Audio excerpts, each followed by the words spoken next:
Once time, Pokemon fans across the world had pretty much one game every single year, but now it seems like Pokemon Company is starting to shift that up, and honestly, is becoming a greater thing. But now, when we ask ourselves the question, what in the world is next for Pokemon? Well, we might have that sort of leak that's going to be happening. But then we know that Game Freak also likes to make sort of other games that are kind of off the books. Games that you would have necessarily heard of unless there was a Pokemon Presents. So in this video, we'll be speaking everything on what's next for Pokemon. Kind of part of the ongoing series of what's next for these specific video game franchises. So let's get straight into the video.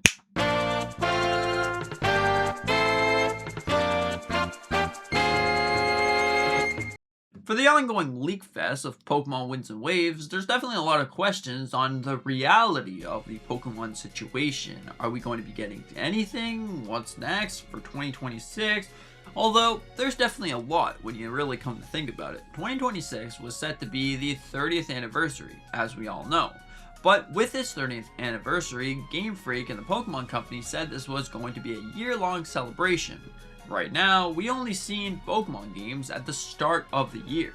So what does this mean for the end of the year? Well, of course, this could easily mean older Pokemon games returning.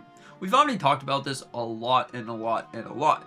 But really, when you look at it, old Pokemon games make the most sense, because usually when the Pokemon Company or Game Freak re-releases these games, it's pretty much like a get out of jail free card, because they know that there's going to be an influx in sales, so obviously this could very well happen.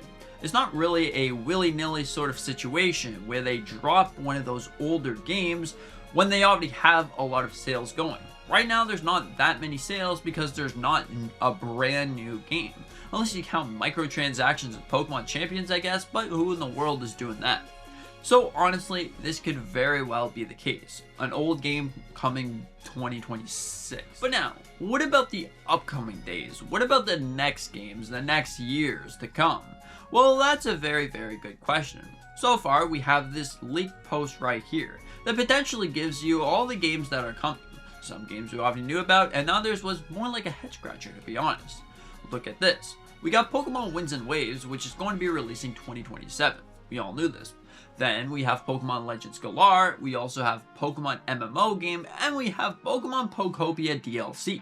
Now honestly, these are all great things. Very, very exciting. But if you haven't noticed yet, sometimes Game Freak and the Pokemon Company likes to make games that are sort of off the books. They haven't been leaked, they kind of just got announced just randomly. Now honestly, this would be fantastic. And what about Pokemon Generation 11? Now, funny story about that. A while ago, there was something saying that Generation 11 isn't going to happen until like way later. Because this does make sense, because how long do you think that the games are going to take to develop nowadays? Because if you looked at it, Pokemon from Sun and Moon or X and Y all the way up to like Pokemon Scarlet and Violet was all 3 years apart. But now from Scarlet and Violet to Winds and Waves, that's going to be 5 years. And we know that game development takes longer to produce. It's just a fact, it's just a thing that is going on in the world that we live in.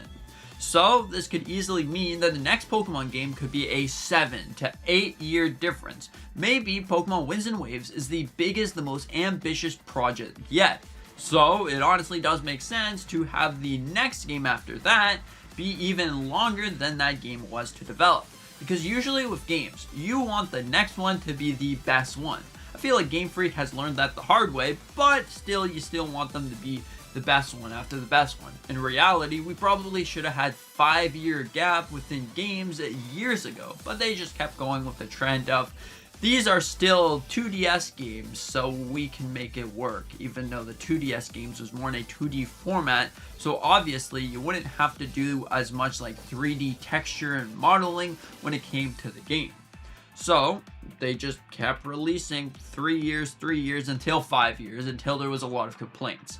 Now, when we look at it, we can see an off-the-books game as potentially for the 30th anniversary, if you remember the game called Pokemon Quest. Now this is a game that I've honestly did really enjoy, and for this 30th anniversary, they could probably just release the entire game. Now what I mean by the entire game, well, here in the US, Canada, and everywhere else besides Japan, I believe, or China, there's been a whole thing that they kept getting updates, and pretty much for the longest time, Pokemon fans have been wanting those updates. So potentially for the 30th anniversary, they could be releasing those. But after this, so Pokemon Winds and Waves from that era moving forward, now most likely what's going to be happening is another remaster or another remake. So Pokemon Black and White and Black and White 2. Now these are games that Pokemon fans have been wanting for the longest time. Because really, when you look at it, Black and White and Black and White 2 are considered like the golden era of Pokemon. So honestly, this could very well happen, and potentially they are taking the most amount of time when it comes to developing these games. Because if you remember what happened at Brilliant Diamond and Shining Pearl, those games were fine, but they weren't necessarily the biggest, the most ambitious remaster or remake when it came to those games. The games that everyone grew up with, the games that everyone wants to re-experience, but in a different new light on a new, more powerful system. So obviously, this is something that potentially is going to be happening about 2028. So in 2027, of course, we are going to be getting the standard base Pokemon Winds and Waves. Then 2028 could easily become like Pokemon Black and White or Black and White 2. That could very well happen. Unless it's going to be releasing 2027, which I don't think it's going to be. So that after that, the MMO is most likely going to be happening. Sort of in that 2028 or maybe even 2030 area. Galar is most likely going to be taking place in the 2028 situation, unless it gets pushed back to 2029, but all of these things are definitely really cool. But now, when I really think about the next Pokemon game, these are the things that I want to see, the things that haven't really been announced in Winds and Waves. So let's talk about those real quick. So the first thing that I really want to see in Pokemon Winds and Waves is, in fact, the ability to go anywhere you want. Since it's an open world game, you should be able to go anywhere you want. Scarlet and Violet, you were able to go anywhere you want. But there's a whole caveat to that. Because you technically could go anywhere you want, but you couldn't really do anything. When you look at the best open world games, you'll realize that you can go to the hardest and the most difficult area on the map, and you're able to collect something really valuable, and you're able to get that, and honestly, it is really awesome. So in this game, I would really appreciate the idea of being able to just go straight off your island, get going to, let's say that this is going to be like a late game area that is called Dragon Head Island. Dragon Head Island, you're able to go over there, and you might not be able to catch the most powerful Pokemon, but at least you could try. But then there's going to be some special items and special things waiting for you. That's not just like a Pokeball, a leaf. There's going to be something unique, something special about going there, and you should be able to catch Pokemon in the late game areas if you so want, and actually use them. You can have a whole challenge to go and use them if you want to. You don't have to, but it's going to be a really, really hard to bongle to go and catch that Pokemon. I would love that. Going underwater was a dream come true for like me and so many Pokemon fans, because I don't know if you remember playing Omega Ruby and Alpha Sapphire. There's always this big thing about, hey, you know what, it would be cool to actually go underwater. There should be gyms and there should be a whole bunch of things. Now that you're finally able to go underwater, there should be actually Atlantis. And that would be honestly awesome. And when you think about it, shiny Pokemon.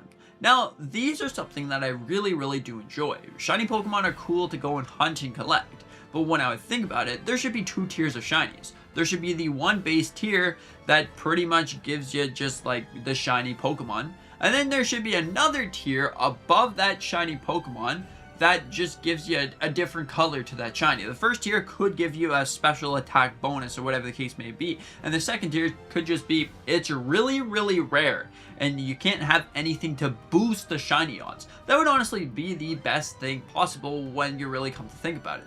So honestly, I'm going to be making a whole theory video for Pokemon Winds and Waves. It's probably going to be like 30 minutes long, but hey, who cares? So if you enjoyed this sort of what I think could be happening in Winds and Waves, consider hit the like button, maybe subscribing. So anyways, thank you so much for watching.